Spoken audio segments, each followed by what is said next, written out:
Love versus arrange marriage में पति के लिए लड़ने वाली पत्नी। सुबह का समय होता है, गली में हल्की धूप फैली होती है। आमने सामने दो घर होते हैं। एक घर में हलचल और चिड़चिड़ापन होता है और दूसरे घर में शांति और हंसी का माहौल। लव मैरिज वाला घर, किचन में शिल्पा फ्रिज खोलकर दूध ढूंढ रही होती है। फ्रिज खाली होता है, उसका चेहरा गुस्से से लाल हो जाता है। मुकुल, दूध कहाँ है? मैंने कल ही कहा था लेकर आना। ऊपर कमरे में मुकुल जल्दी जल्दी ऑफिस के लिए तैयार हो रहा होता है। अरे यार शिल्पा, मैं भूल गया, आज ले आऊंगा, अभी लेट हो रहा हूँ। बस यही सुनना रह गया था। एक काम दिया था वो भी नहीं हुआ तुमसे। घर के सारे काम मैं ही संभालती हूँ। शिल्पा गुस्से में किचन से बाहर आती है और जोर जोर से बोलने लगती है। अभी जाओ और दूध लेकर आओ, मुझे नहीं पता कैसे। सीढ़ियों से उतरते हुए टाई ठीक करते हुए नीचे आता है। यार शिल्पा प्लीज, मेरी आज बहुत जरूरी मीटिंग है। तभी कमला देवी बीच में आ जाती हैं। अरे बेटा, आज उसे जाने दे, शाम को ले आएगा। मम्मी जी, आप प्लीज बीच में मत बोला करें, मैं अपने पति से बात कर रही हूँ। मुकुल ये सुनकर रुक जाता है, उसके चेहरे पर गुस्सा साफ दिख रहा होता है। शिल्पा मम्मी से ऐसे बात मत करो। मुझे मत सिखाओ क्या करना है। शिल्पा गुस्से में अपने कमरे में चली जाती है। मुकुल चुपचाप अपना बैग उठाता है और बिना कुछ बोले घर से निकल जाता है। घर का माहौल भारी हो जाता है। दूसरी तरफ सामने वाले घर में सब लोग डाइनिंग टेबल पर बैठे होते हैं। नेहा किचन में नाश्ता लेकर आ रही होती है। नेहा, तुम रात को देर से सोई थी, फिर भी इतनी सुबह उठकर सबके लिए नाश्ता बना दिया। अरे थकती नहीं हो क्या? जब इतना अच्छा परिवार और आपका साथ हो तो थकान खुद ही चली जाती है। अरे भैया, देख रहे हो, भाभी तो मम्मी के सामने भी इतनी खुलकर बात कर रही है। सब लोग हंसने लगते हैं। अरे बेटा, यही तो घर होता है जहाँ सब हंसते हैं, बातें करते हैं और एक दूसरे की इज्जत करते हैं, और जहाँ छोटी छोटी बातों पर भी खुशी ढूंढ ली जाती है। राघव नेहा की तरफ देखता है। नेहा हल्की मुस्कान के साथ सबको नाश्ता परोस रही होती है। घर में सुकून और अपनापन साफ महसूस हो रहा होता है। अगले दिन दोपहर में सड़क पर ट्रैफिक लग रहा होता है। मुकुल और शिल्पा गाड़ी में बैठे होते हैं। गाड़ी के अंदर माहौल पहले से ही गर्म होता है। तुम्हारी वजह से मैं लेट हो गई। इतनी अच्छी सेल लगी थी, अगर तुम ऑफिस से जल्दी आ जाते ना तो मुझे बहुत बढ़िया ऑफर मिल जाते। यार शिल्पा, मैं मीटिंग खत्म करके ही आया हूँ, तुमने बोला था इसलिए आया, वरना आज तो मेरे पास घर आने का भी टाइम नहीं था। हाँ हाँ, बस ऐसा दिखाते रहो जैसे तुम ही अकेले पैसे कमाते हो और घर चला रहे हो। मुकुल गाड़ी चला रहा होता है। उसका ध्यान सड़क और शिल्पा की बातों के बीच में बट रहा होता है। ये शिल्पा, मैं ड्राइव कर रहा हूँ, कम से कम अभी तो चुप हो जाओ, लड़ाई बंद कर दो। तभी अचानक सामने वाली गाड़ी ब्रेक लगाती है और मुकुल का ध्यान एक पल के लिए शिल्पा की तरफ चला जाता है। गाड़ी सामने वाली कार से टकरा जाती है।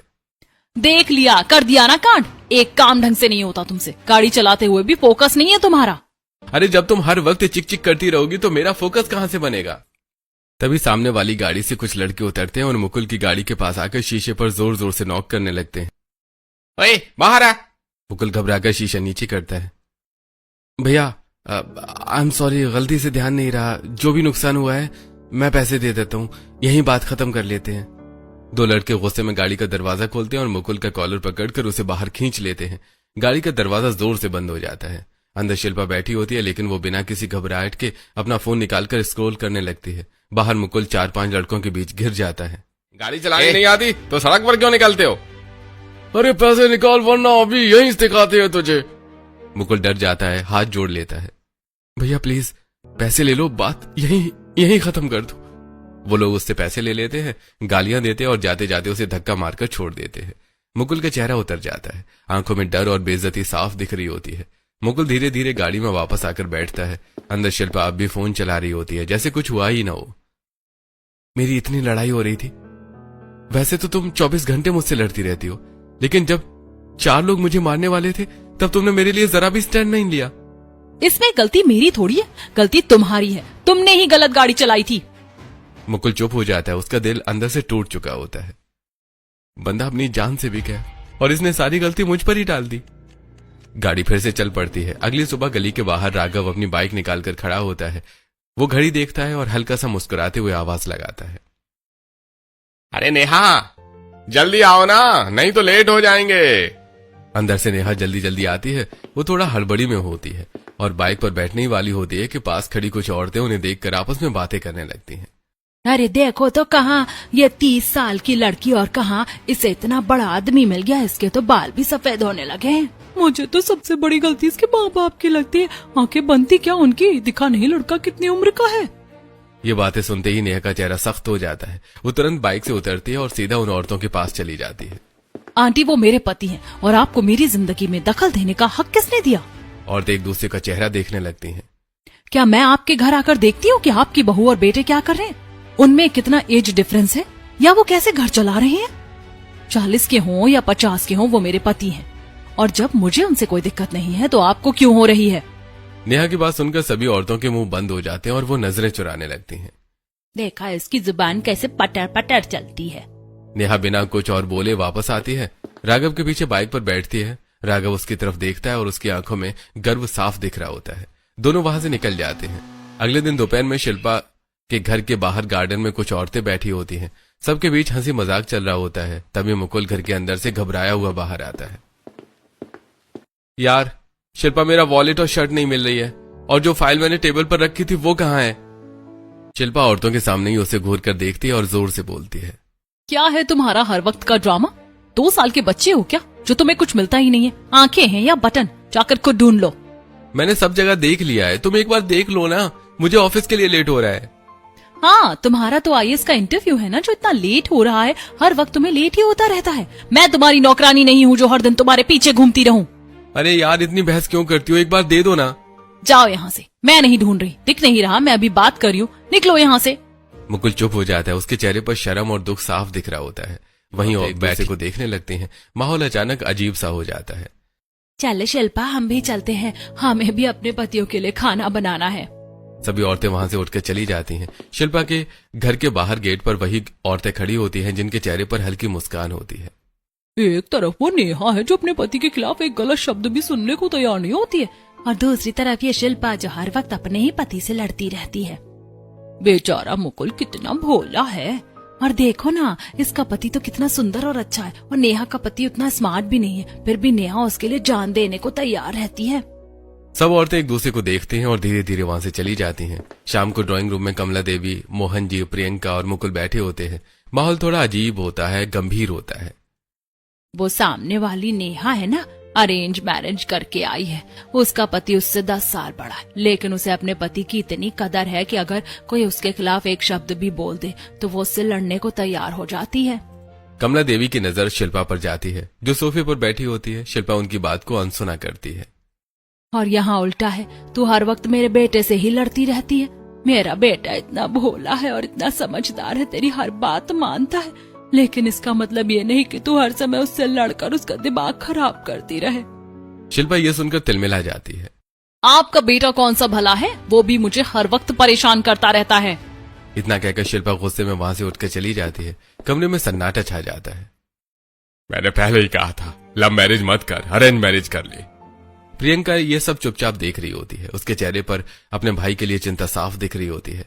रात को प्रियंका अपने भाई मुकुल के पास आती है। मुकुल चुपचाप बैठा होता है, जैसे बहुत कुछ सोच रहा हो। भैया, भाभी आपको हर वक्त कैसे ट्रीट करती हैं? आपने देखा है ना, वो हमेशा आपसे लड़ती रहती हैं। अरे पागल, प्यार में थोड़ा बहुत झुकना पड़ता है। तेरी भाभी प्यार भी तो करती है मुझे। भैया, प्यार से ज्यादा जरूरी सेल्फ रिस्पेक्ट होती है। वो आपकी इज्जत बिल्कुल भी नहीं करती। मुकुल कुछ नहीं बोलता, बस नजरें झुका लेता है। शायद उसके पास जवाब नहीं होता। कमला देवी दूर खड़ी सब सुन रही होती हैं। एक वो है जो अपने पति के लिए दुनिया से लड़ती है और एक ये है जो अपने पति से ही हर वक्त लड़ती रहती है। पूरा परिवार शिल्पा के इस व्यवहार से बहुत परेशान होगा। वहीं दूसरी ओर नेहा के ससुराल में एक अलग ही माहौल होता है। घर में सुकून, अपनापन और खुशी साफ महसूस होती। सभी लोग ड्राइंग रूम में बैठे होते हैं। बस नेहा किचन में कुछ काम कर रही होती है। बेटा राघव, तू बहुत नसीब वाला है जो तुझे नेहा जैसी बीवी मिली है। क्यों मम्मी?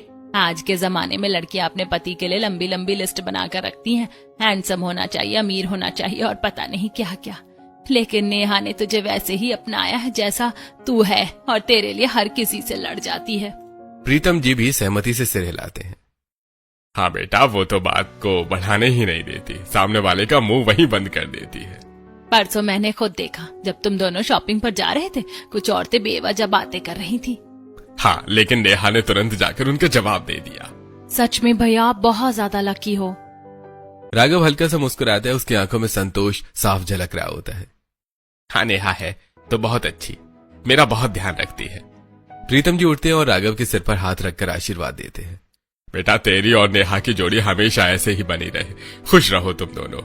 शाम को गार्डन में हल्की हवा चल रही होती है। राघव और रिया साथ बैठे जूस पी रहे होते हैं। माहौल हल्का और सुकून भरा होता है। देख रिया, अब तेरी शादी की उम्र हो रही है। हाँ भैया। मैं तुझे एक सलाह देना चाहता हूँ। आगे जाकर अपना पार्टनर ऐसा चुनना जो तेरी इज्जत करे, जो तुझे हमेशा प्यार करे, तेरा ध्यान रखे, ना कि कोई ऐसा जो तेरी सेल्फ रिस्पेक्ट को कुचल दे। रिया ध्यान से अपने भाई की बात सुन रही होती है। हाँ भैया, जब मैं आपको और भाभी को देखती हूँ ना तो मुझे बहुत अच्छा लगता है। नेहा एक परफेक्ट लाइफ पार्टनर है। मैं भी भगवान से यही दुआ करती हूँ कि मेरा पार्टनर भी ऐसा ही हो, जो मेरी केयर करे और सबके सामने मेरी इज्जत करे। राघव हल्की मुस्कान के साथ अपनी बहन को देखता है। एक तरफ एक भाई है जो समझ चुका है कि सेल्फ रिस्पेक्ट किसी भी रिश्ते से बड़ी नहीं होती है, और दूसरी तरफ एक भाई जो अपने ही रिश्ते में दबा हुआ है, जो प्यार के नाम पर हर बार झुक जाता है। और यही वजह है कि वो अपनी बहन को भी यही समझाता है। कभी कभी प्यार में झुकना पड़ता है। अगले दिन शाम को एक बड़े मॉल में भीड़ लगी होती है। शिल्पा और मुकुल साथ आए होते हैं, लेकिन मुकुल वॉशरूम चला जाता है। शिल्पा अकेली खड़ी इधर उधर देख रही होती है। तभी 3-4 लड़के उसकी तरफ बढ़ते हैं और उसे घेर लेते हैं। अरे आओ मैडम जी, कहाँ जा रही हो अकेले अकेले? ओए, नंबर तो दे दो अपना। शिल्पा घबरा जाती है। वो इधर उधर देखने लगती है, जैसे किसी को ढूंढ रही हो। उसके चेहरे पर डर साफ दिखाई दे रहा है। तभी मुकुल वॉशरूम से बाहर आता है और ये सब देखकर उसका चेहरा गुस्से से भर जाता है। ए, तुम्हारी हिम्मत कैसे हुई मेरी बीवी को छेड़ने की? अरे तू कौन है? हीरो बनना है क्या? ओए भाई, क्या दिक्कत है तुझे? लड़के चारों तरफ से मुकुल को घेर लेते हैं और उसे धक्का देने लगते हैं। अचानक एक लड़का मुकुल को थप्पड़ मार देता है और फिर बाकी लड़के भी उसे पीटने लगते हैं। मॉल में भीड़ इकट्ठा हो जाती है। कुछ लोग छुड़ाने की कोशिश कर रहे हैं, लेकिन शिल्पा वहीं खड़ी तमाशा देख रही होती है। अरे तेरा पति तेरे लिए लड़ रहा है, कम से कम उसे बचाने की कोशिश तो कर। मेरा पति है, मेरे लिए ही तो लड़ रहा है, और किसके लिए लड़े? जब लड़ाई खत्म हो जाएगी मैं खुद देख लूंगी। कैसी लड़की है ये, अपने पति को बचाने की बजाय उसे पिटते देख रही है, जरा भी परवाह नहीं है। आखिरकार लोग बीच बचाव करके मुकुल को छुड़ाते हैं। लड़के वहां से भाग जाते हैं। मुकुल बुरी तरह से घायल हो चुका होता है। कुछ देर बाद दोनों गाड़ी में बैठे होते हैं। मुकुल के चेहरे पर चोट के निशान होते हैं। वो दर्द में भी शिल्पा की तरफ देखता है। यार, मैं तुम्हारे लिए उन लड़कों से लड़ गया और तुमने मुझे बचाने की भी कोशिश नहीं की। अगर वो मुझे चाकू मार देते, गोली मार देते, तो तुम क्या करती? इतने बड़े गुंडे नहीं थे वो जो ऐसा कुछ करते थे। और वैसे भी तुम ये कैसी उल्टी सीधी बातें सोचते रहते हो? कुछ हुआ थोड़ी है, सब ठीक है ना। मुकुल चुप हो जाता है। उसके चेहरे पर दर्द से ज्यादा दुख होता है। कैसी बीबी हो मेरी? शादी से पहले इतना प्यार था, इतना ख्याल रखती थी, और अब सब कुछ बदल गया। मुकुल गाड़ी चलाते हुए एक पल के लिए वहीं शिल्पा की तरफ देखता है। यार, शादी से पहले तुम इतनी अच्छी थी, मेरी केयर करती थी, अब क्या हो गया? शादी से पहले और शादी के बाद ये दो अलग दुनिया होती है। इन सब में सब कुछ बदल जाता है। मुकुल का दिल जैसे बैठ जाता है। तो क्या हमारा प्यार भी बदल गया? शिल्पा इस सवाल का कोई जवाब नहीं देती। अगले दिन सुबह कमरे में हल्की धूप आ रही होती है। नेहा आईने के सामने खड़ी होकर तैयार हो रही होती है, जबकि राघव बेड पर बैठा उसे देख रहा होता है। यार तुम ही चले जाओ ना, वैसे भी तुम्हारी बुआ की बेटी की शादी है, मेरा वहां कोई काम नहीं है, और वैसे भी मैं जाऊंगा तो सब तुम्हारा मजाक उड़ाएंगे। नेहा तैयार होते होते रुकती है और राघव की तरफ देखती है। अरे, मैंने क्या उनके मजाक का ठेका ले रखा है? मैं अपने पति के साथ कहीं भी जाऊं, किसी को क्या मतलब? आप मेरे साथ चल रहे हो, मैंने कह दिया तो कह दिया, और वैसे भी ना मैं उनसे डरती हूँ, ना ही उनका कुछ लेकर खाया है। अब जल्दी तैयार हो जाओ। हाँ, एक बार फिर सोच लो। हाँ, सोच लिया है, अब आप बस तैयार हो जाओ। कुछ देर बाद दोनों शादी में पहुंचते हैं। वहां नेहा के मायके की तरफ के सभी रिश्तेदार मौजूद होते हैं। हलचल और चहल पहल के बीच जैसे ही नेहा अंदर आती है, सबकी नजर उस पर टिक जाती है। तभी बुआ और ताई जी तुरंत उसके पास आ जाती है। अरे बेटा नेहा, तुझे तेरे मम्मी पापा ने कहाँ धकेल दिया? मैंने तो पहले ही कहा था लड़का 10 साल बड़ा है। हमारी नेहा इतनी सुंदर है। और ये नेहा एक पल के लिए शांत रहती है और फिर धीरे से सीधे उनकी आंखों में देखकर जवाब देती है। अच्छा बुआ जी, अगर ऐसी बात है तो आपने जो अपनी बेटी के लिए 5 साल छोटा लड़का चुना है, उसका क्या? बुआ एकदम चुप हो जाती है। कुछ साल बाद आपकी बेटी उम्र में बड़ी दिखेगी और आपका दामाद जवान, तब क्या होगा? आपको भी अपनी बेटी के बारे में सोचना चाहिए था। ताई जी बीच में बोलने की कोशिश करती हैं। तो इसके लिए हमसे क्यों लड़ रही है? हम तो तेरे अपने हैं। अगर अपने हो तो मेरा अच्छा सोचो। मेरे पति का मजाक उड़ाना मतलब मेरी इज्जत का मजाक उड़ाना है। हाँ, आपके साथ मैं पली बड़ी हूँ, लेकिन मेरा भविष्य इनके साथ है। राघव ये सब सुनकर भावुक हो जाता है। उसकी आंखों में गर्व साफ दिख रहा होता है। आसपास खड़े सभी रिश्तेदार चुप हो जाते हैं। किसी के पास अब कोई जवाब नहीं होता। तभी नेहा के मम्मी पापा उसके पास आते हैं। बेटा, तेरी जैसी लड़की मैंने आज तक नहीं देखी जो अपने पति के लिए किसी से भी लड़ जाए। मम्मी, मेरा पति मेरा सब कुछ है। कोई उन पर उंगली उठाता है तो समझो वो उंगली सीधे मेरे दिल पर लगती है। उसके पापा आगे बढ़ते हैं और उसके सिर पर हाथ रखते हैं। बेटा तू बहुत संस्कारी और अच्छी है। आगे भी ऐसे ही अपने परिवार की इज्जत की रक्षा करती रहना। नेहा खुशी से अपने मम्मी पापा के गले लग जाती है। राघव हल्का सा मुस्कुराते हुए नेहा के पास आता है। मेरी बेबी तो पूरी वॉरियर निकली। मुझे तो कभी पता ही नहीं चलता। अब पता चल गया ना? हाँ, और अब समझ आ गया। देख लो कैसी लड़की से पाला पड़ा है आपका। दोनों हंस पड़ते हैं। अगले दिन सुबह को कमरे में हल्की खामोशी होती है। शिल्पा बेड पर बैठी होती है, हाथ से सिर दबा रही होती है जैसे उसे तेज दर्द हो रहा हो। मुकुल, जाओ मेरे लिए चाय बना कर लाओ, मेरे सर में बहुत दर्द हो रहा है। मुकुल बिना कुछ बोले उठता है और चुपचाप किचन में चला जाता है। कुछ देर के बाद वो चाय बनाकर ले आता है। कितनी देर लगा दी तुमने, एक काम ढंग से नहीं होता तुमसे। मैं तो जल्दी ही बनाकर लाया हूँ। बस रहने दो, तुमसे कुछ कहना ही बेकार है। शिल्पा हर बार की तरह बिना वजह मुकुल पर गुस्सा निकालती रहती है। उसके शब्दों में कभी प्यार नहीं होता, सिर्फ शिकायत और ताने होते हैं। हर वक्त तुम मुझसे लड़ती क्यों रहती हो, हर छोटी बात पर? कोई एक दिन तो ऐसा होना चाहिए ना जब तुम मुझसे प्यार से बात करो। तुम में कोई ऐसी बात ही नहीं है जिससे मैं तुमसे प्यार से बात करूं। तुम्हारी हरकतें ही ऐसी हैं जो मुझे सिर्फ गुस्सा दिलाती हैं। मैंने ऐसे क्या कर दिया जो हर बार गलती मेरी ही होती है? मुकुल के पास सवाल है लेकिन जवाब कहीं नहीं। शाम को राघव ऑफिस से लौटता है। उसके चेहरे पर थकान और चिंता साफ दिखाई दे रही होती है। वो सीधे बेड पर आकर चुपचाप बैठ जाता है। नेहा उसे देखती है, बिना कुछ पूछे किचन में जाती है और एक कटोरी में तेल लेकर आती है। वो धीरे से उसके पीछे बैठकर उसके सिर में तेल लगाने लगती है। अरे यार रहने दो, तेल लगाने की कोई जरूरत नहीं है, ऐसी कोई बात नहीं है। मुझे सब पता है आपको कितना स्ट्रेस हो रहा है। आप बताते तो हो नहीं, तो मुझे कुछ तो करना पड़ेगा ना। राघव उसकी तरफ देखता है और हल्का सा मुस्कुरा देता है। तुम कितनी अच्छी हो, बिना बताए ही मेरी सारी बातें समझ लेती हो। और क्या, अपने पति की बातें नहीं समझूंगी तो किसकी समझूंगी? नेहा धीरे धीरे उसके सिर में तेल लगाती रहती है और राघव की सारी थकान जैसे कम होने लगती है। अगले दिन रात को शिल्पा अपने कमरे में तैयार हो रही होती है। मेरे कुछ दोस्तों ने पार्टी रखी है, दीपाली और पलक भी आएंगी। तुम तो जानते हो वो दोनों कितनी पार्टी करती है। मुझे और तुम्हें दोनों को बुला रही हैं। ठीक है, मैं भी चलता हूँ। दोनों एक रेस्टोरेंट में पहुंचते हैं। वहां सभी दोस्त अपने अपने पार्टनर के साथ बैठे होते हैं। माहौल हंसी मजाक से भरा होता है। सब लोग राउंड टेबल पर बैठे अपने अपने पार्टनर की तारीफ कर रहे होते हैं। लेकिन तभी शिल्पा बात शुरू करती है। तुम्हें पता है मुकुल तो एक गिलास पानी भी खुद से लेकर नहीं पी सकता। सभी लोग हंसने लगते हैं। मुकुल हल्का सा मुस्कुराता है और मजाक में जवाब देता है। अच्छा, इतना झूठ मत बोलो, ये मुझे सुबह शाम काफी बनवाती है। और वो वाली बात भी बता दो। लेकिन शिल्पा का चेहरा अचानक बदल जाता है। अच्छा, तो तुम मेरी बुराई करने आए हो यहाँ? मैं तुम्हें अपने दोस्तों से मिलवाने लाई हूँ और तुम मेरे ही खिलाफ बोल रहे हो। माहौल अचानक भारी हो जाता है। अरे यार शिल्पा, वो तो मजाक कर रहा था। तूने ही बात शुरू की थी। बस करो तुम लोग, उसकी तरफदारी लेने की जरूरत नहीं है। शिल्पा वहीं सबके सामने लड़ने लगती है। मुकुल चुप हो जाता है और बाकी लोग असहज होकर एक दूसरे को देखने लगते हैं। घर लौटते वक्त भी शिल्पा मुंह फुलाकर बैठी होती है। मुकुल गाड़ी चला रहा होता है लेकिन इस बार उसके चेहरे पर कोई भाव नहीं होता। शाम को नेहा अपने कमरे में तैयार हो रही होती है। राघव पास खड़ा उसे देख रहा होता है। थोड़ी झिझक उसके चेहरे पर साफ दिखती है। मेरे सभी दोस्तों का रीयूनियन है, आप चलोगे मेरे साथ? अरे रहने दो, तुम्हारे सारे दोस्त तुम्हारी उम्र के होंगे। वो सब मेरी वजह से तुम्हारा मजाक बनाएंगे। आप इतना क्यों सोचते हो और मजाक क्यों बनाएंगे? क्या सफेद बाल होना कोई बुरी बात है? क्या हम बुढ़े नहीं होंगे? क्या हमारी उम्र नहीं बढ़ेगी? जब मुझे बुरा नहीं लगता तो आपको क्यों लगता है? राघव उसे देखता है और हल्का सा मुस्कुरा देता है।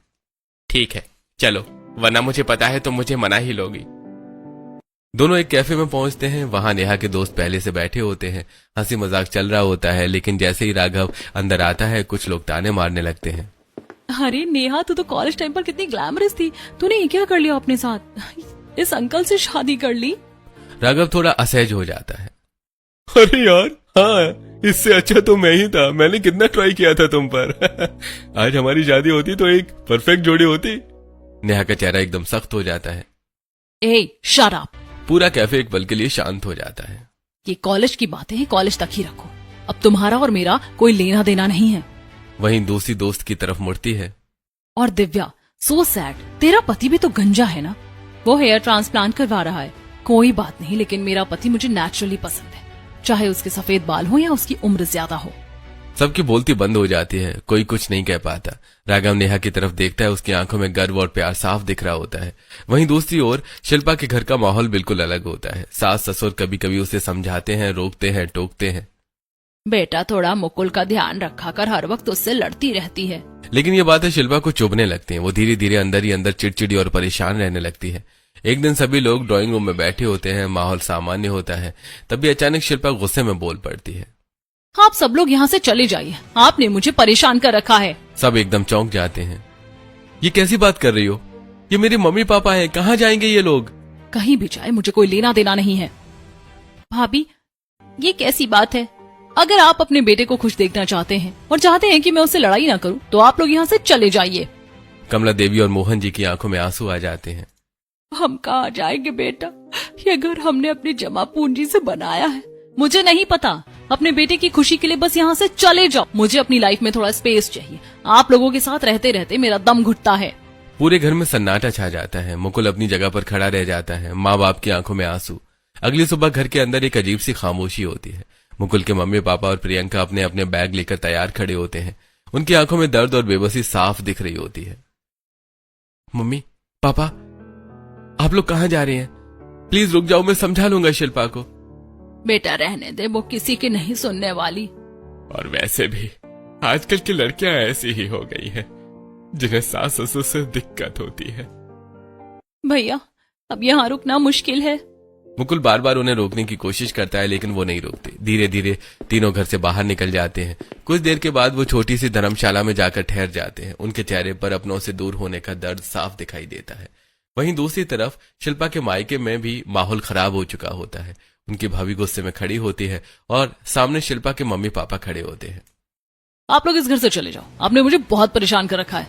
बेटा हमने क्या किया? एक तो आपकी बेटी दिन रात फोन करती रहती है और आप दोनों से मेरी चुगली करते रहते हो। क्या मैं इस घर की बहू नहीं हूँ जो नौकरों की तरह आपका काम करूँ और ऊपर से आपकी बातें भी सुनूं? बेटा उसने कुछ नहीं बोला। हमारा इकलौता बेटा, इसे छोड़कर हम कहाँ जाएंगे? इकलौता है तो मैं क्या करूँ? अब इसकी शादी मुझसे हो चुकी है, बचपन से आपके साथ रहा है, अब मेरे साथ रहेगा। कुछ ही देर में शिल्पा के मम्मी पापा को भी घर से निकाल दिया जाता है। दोनों सड़क किनारे खड़े होते हैं, उनके पास कुछ बैग्स होते हैं और आंखों में आंसू। वो अपने रिश्तेदारों को फोन करते हैं, लेकिन कोई भी मदद के लिए तैयार नहीं होता। अरे भाई हमारे पास जगह नहीं है, हम कहाँ रखेंगे आपको? हमारे पास जगह नहीं, हम कहाँ रखेंगे आपको? फोन कट जाता है और दोनों और भी टूट जाते हैं। अब हम क्या करेंगे? मैं मुकुल को फोन करके देखती हूँ, अब वही कुछ कर सकते हैं। शिल्पा की मम्मी कांपते हाथों से फोन लगाती है। बेटा क्या तुम्हारे पास आज रात रुकने की कोई जगह है? मैं और तुम्हारे पापा कहीं भी रह लेंगे। मम्मी आप इतनी उदास क्यों लग रही हो? क्या हुआ? और आपको रहने की जरूरत क्यों पड़ गई? घर पर सब ठीक है ना? शिल्पा की मम्मी रो पड़ती है। बेटा तुम्हारी भाभी ने हमें घर से निकाल दिया, कहती है कि हम उसे रोक टोक करते और इसकी चुगली नेहा से करते। बस 2-3 दिन के लिए कहीं रुकने की जगह बता दो, फिर हम अपना इंतजाम कर लेंगे। मुकुल कुछ पल के लिए चुप हो जाता है, फिर उसकी आवाज बदल जाती है। मम्मी कैसी बातें कर रही हो आप? मैं आपका बेटा हूं, आपको कहीं जुगाड़ करने की जरूरत नहीं है। मैं आपको सिर्फ रहने की जगह नहीं, अपना घर ढूंढने की। आप मुझे अपनी लोकेशन भेजो, मैं अभी आता हूं।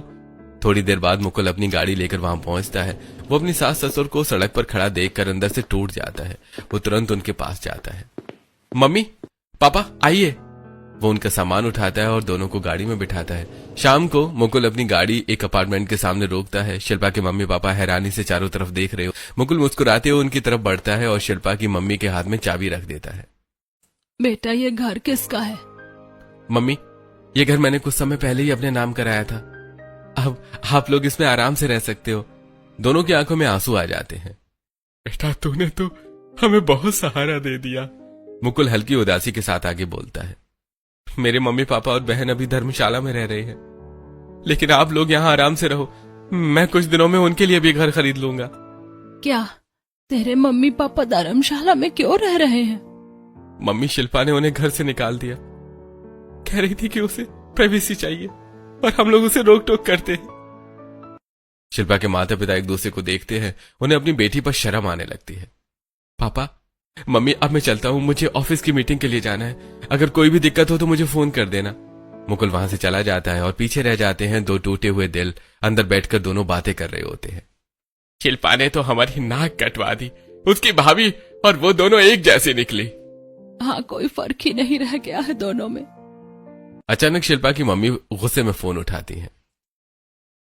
फोन लग जाता है। शिल्पा, मैं तुझे लोकेशन भेज रही हूँ, अभी के अभी यहाँ आ। मम्मी इतना गुस्सा क्यों हो? जितना बोला है उतना कर, जल्दी से आ। कुछ देर बाद शिल्पा वहां पहुंचती है। आप लोग यहाँ रह रहे हो? ये घर किसका है? और भैया भाभी कहाँ हैं? जैसी तू वैसी तेरी भाभी, उसने भी हमें घर से निकाल दिया और तूने भी मुकुल के मम्मी पापा को घर से निकाल दिया। क्या यही संस्कार दिए थे हमने तुझे? लेकिन ये घर, ये मुकुल का घर है। उसके अपने मम्मी पापा धर्मशाला में रह रहे हैं, लेकिन उसने हमें यहाँ रहने के लिए घर दे दिया। शिल्पा के चेहरे से रंग उड़ जाता है। तुझे शर्म नहीं आती? वो दिन रात मेहनत करता है, तेरी इतनी परवाह करता है, और तू उसके माता पिता को ही घर से निकाल देती है। अगर मुकुल हमें घर न देता तो हम आज सड़कों पर होते। शिल्पा टूट जाती है। वो रोते हुए अपने पापा के गले लग जाती है। पापा, सॉरी, मुझे नहीं पता था कि मैं इतनी गलत हो गई हूँ। आज के आज तू अपने घर जाएगी और अपने सास ससुर को वापस बुलाएगी। अगर ऐसा नहीं किया तो हम भी तेरे लिए मर जाएंगे। मम्मी, ऐसी बात सब ठीक कर दूंगी। शिल्पा घर पहुंचती है, कांपते हाथों से फोन उठाती है। वो अपने सास ससुर को कॉल करती है और उन्हें वापस घर आने के लिए कहती है। फिर मुकुल के सामने खड़ी होती है, आंखों में आंसू होते हैं। आई एम सॉरी मुकुल, मैंने तुम्हारे मम्मी पापा को घर से निकाल दिया और तुमने मेरे मम्मी पापा को सहारा दिया, मुझे माफ कर दो।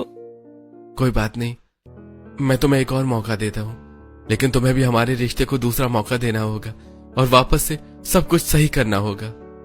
मुकुल चुपचाप उसे देखता है। उसकी आंखों में दर्द भी है और उम्मीद भी। नेहा मुस्कुराती हुई उसके गले लग जाती है। वहीं दूसरी ओर नेहा अपने पति के साथ ऑफिस पार्टी में होती है।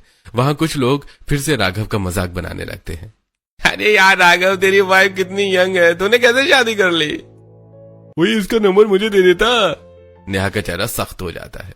मेरे पति के बारे में आइंदा बोलने की हिम्मत मत करना, वरना मुझसे बुरा कोई नहीं होगा। पूरा माहौल शांत हो जाता है। सब लोग चुप हो जाते हैं। एक तरफ गलती से सीखकर सुधरता हुआ रिश्ता और दूसरी तरफ पहले से ही मजबूत बना हुआ रिश्ता, और मजबूत हो जाता है। दोनों घर अब संतुलन में आ जाते हैं। रिश्ता कोई भी हो, सम्मान ही उसकी नींव है। अरेंज हो या लव, उसके कोई फर्क नहीं पड़ता। हमें अपने पति से नहीं बल्कि अपने पति के लिए दुनिया से लड़ना चाहिए।